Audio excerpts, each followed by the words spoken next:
May panibago umanong tungkulin si dating Pangulong Rodrigo Duterte bilang private citizen. Sa anunsyong inilabas ang broadcast network na SMNI, kilala umano si Duterte bilang bagong administrator ng mga ari-arian ng Kingdom of Jesus Christ ni Pastor Apollo Kibuloy. Saksi si Salima Refran. Sa social media platform na X, ibinalita ng SMNI o Sunshine Media Network International na itinalagang bagong administrator ng properties ng Kingdom of Jesus Christ si dating Pangulong Rodrigo Duterte. Ang SMNI ang broadcast arm ng Kingdom of Jesus Christ na pinamumunuan ni Pastor Apollo Kibuloy.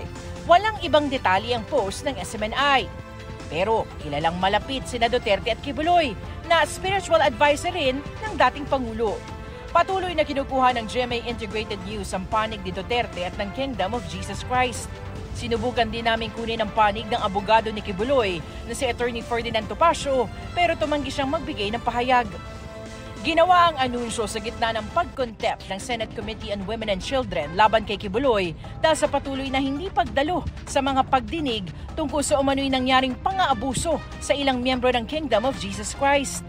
Kamakailan din na isinapubliko ng Korte sa Amerika ang arrest warrant ni Kibuloy para sa patong-patong na kaso ng sex trafficking, cash smuggling at iba pa.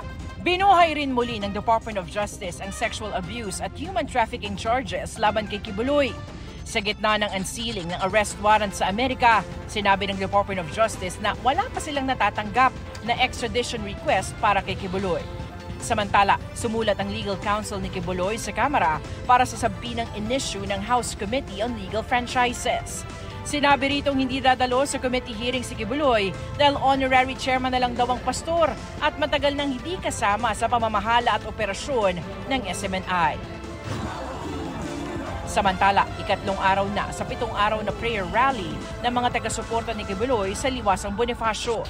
May ibang sa Liwasan na nananatili para ipanawagan ang pagtigil sa anilay panggigipit sa kanilang leader. Para sa GMA Integrated News, Salima Refran, ang inyong saksi.